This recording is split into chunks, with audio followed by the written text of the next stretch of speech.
કેમ છો બધા? હું રચના મેડમ આપના સમક્ષ લાવી છું what is in this unit. Okay, તો યુનિટ 1માં આપણે જોઈશું. આપણે ઓલરેડી ટેક્સ્ટ બુકમાં રેટ ટેટ એ બધું જોઈ લીધું છે. આ આપણે આઈડિયલ જોઈશું કે કેવી રીતે મેમ ક્વેશ્ચન્સ આવે.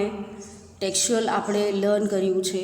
અ રેપ જે આપણે ઓલરેડી ટેક્સ્ટ બુકમાં કરી ચૂક્યા છે. તમે જોઈતું હોય તો તમે તમારી ટેક્સ્ટ બુક પણ ઓપન કરીને રાખી શકો છો, તો તમે ટાલી કરી શકો છો કે શું એમાં કોમન છે. ઓલરેડી આપણે કરી દીધું છે, આ બીજી વાર આપણે કરીએ છીએ, કારણ કે જે ટેક્સ્ટ બુકમાં છે એ જ આઈડલમાં આપ્યું છે અને એ જ આપણે એ રીતે આપણે સોલ્વ કરીશું.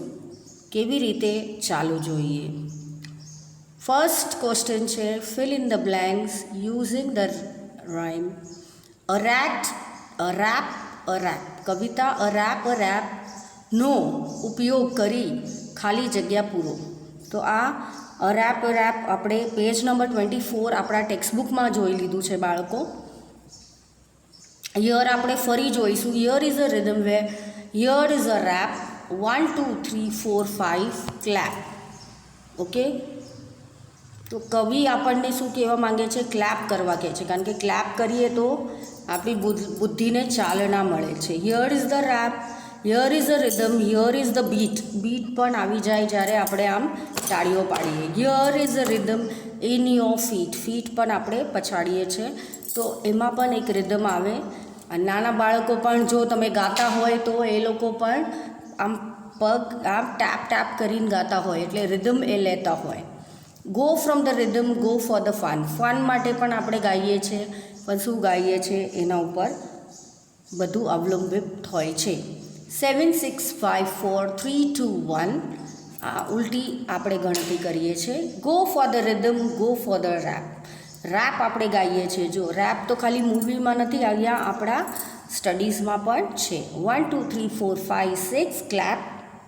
તો 6 પછી ક્લેપ કરવાનું. Go for the rhythm, go for the bit. Here is the rhythm going down the street. તો રિધમમાં જાઓ તમે અને નીચે સ્ટ્રીટ પર જતા રહો, ગાતા ગાતા, રમતા રમતા. કારણ આપણે તો કયા ક્લાસના બચ્ચાઓ છે? 5th ક્લાસના બચ્ચાઓ છે, પણ આપણામાં તો ગીત ગાવું અને ડાન્સ કરવું એ તો બધું કોમન રહે છે, રાઈટ? તો let us look at the activity. Activity આપણને શું આપેલ છે અહીંયા છે look at the pictures and write according to the example. ચિત્ર જોઈને અને ઉદાહરણ પ્રમાણે જવાબ લખો. તો અહીંયા શું આપેલ છે તમને? તો મને તો કેટ્સ દેખાય છે 3, જે પાછા 1 2 3. તો અહીંયા કેટલા છે? પેન્સ છે. શું છે? પેન્સ છે. જુઓ બરાબર, પેન્સ છે કે પેન્સિલ્સ છે? તો ભૈયા પેન્સ છે. તો કેટલા છે? 1 2 3 4 5 6 7 8 8 છે. Apples 4, balls 9. વન્ડરફુલ. ચલો, બધાને આટલી તો ગણતરી આવડે છે. ઓકે, ચલો નેક્સ્ટ. કેટલા છે? શું છે? ટ્રીઝ. કેટલા? 5. બનાનાસ 2. તો સિમ્પલ. ચલો નેક્સ્ટ. પેજ નંબર આપણું કેટલું હતું? આપણે સ્ટાર્ટ કર્યું ત્યારે 46. હવે 47.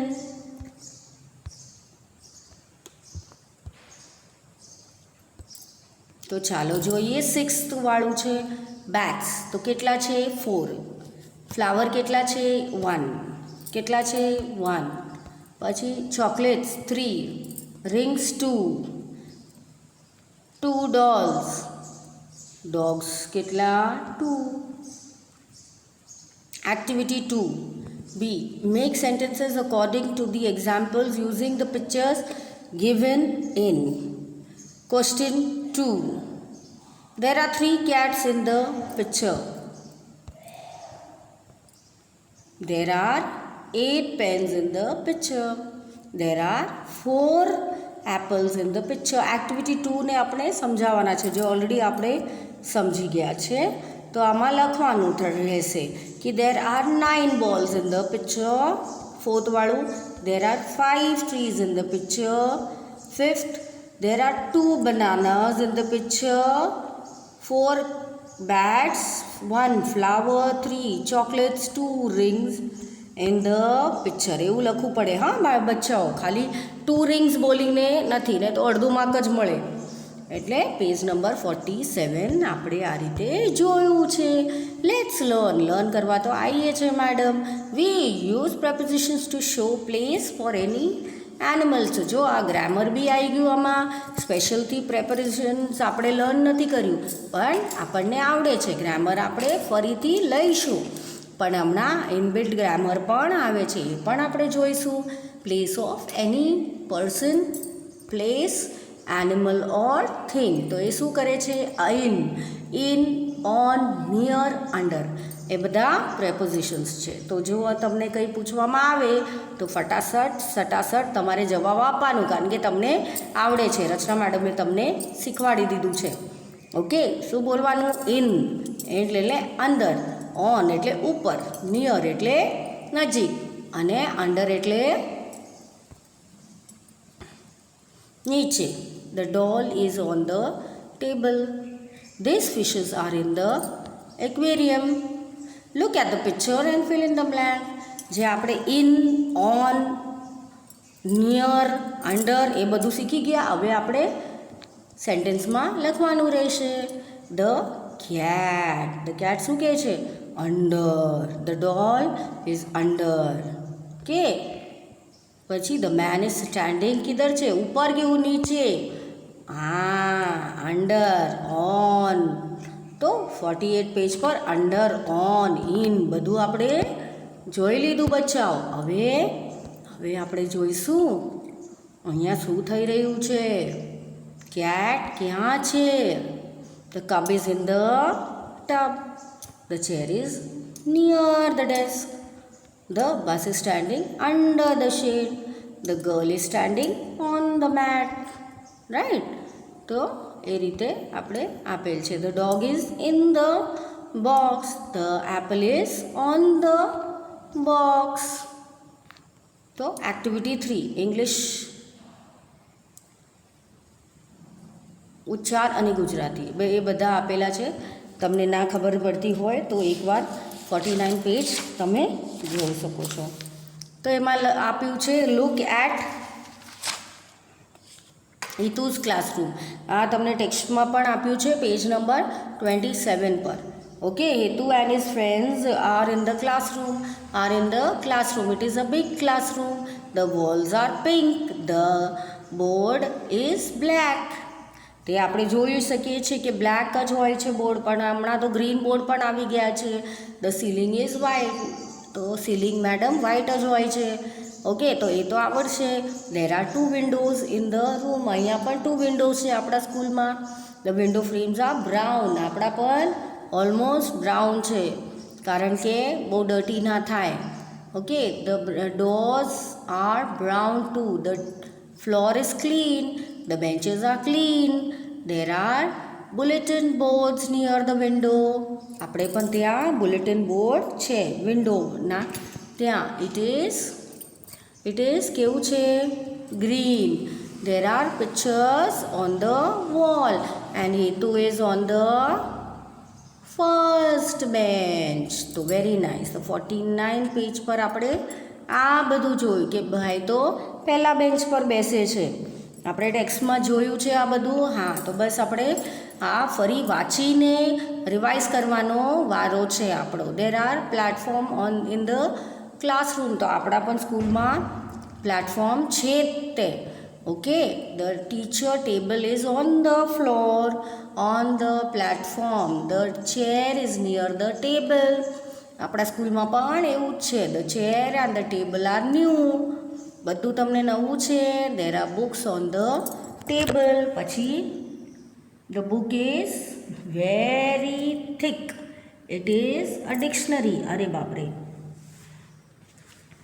ડિક્શનરી પણ યુઝ કરીએ છીએ. હા વળી, આપણે તો જ્યારે કોઈ શબ્દ એવો આવે બાળકો જો આપણે ના વાંચી શકીએ અને આપણું કામ અટકે તો ડિક્શનરી સોલ્વ કરી દે. A teacher is near the blackboard. There is a chalk stick in his and the chalk stick is white. There is a cupboard near the blackboard. Cupboard પણ હોય છે. There are story books in the cupboard. There is a dustbin in the classroom. It is near to the floor door. Then students like Hitu, classroom is clean. He keeps his classroom clean and airy. It is very airy. Read Hetu's classroom and answer the questions. Hetu's classroom is how? So this is Hetu's classroom. Okay. Hetu's classroom is small. Wrong. It is hard. क्योंकि large. कारण કે આપણે વાંચી દીધું છે તો small ન કહેવાય તો wrong. Hetu and his friends are in the classroom. So right. Give an opposite word for big. It is small. The walls of the classroom are pink. It is the ceiling white. Yes, આપણે જ વાંચી લીધું હમણાં. Yes. There are 2 windows in the classroom. Yes, 2. The window frames are black? No. કયા હતા? Brown. What is the color of your drawers? They are brown. Then the benches are clean? Right.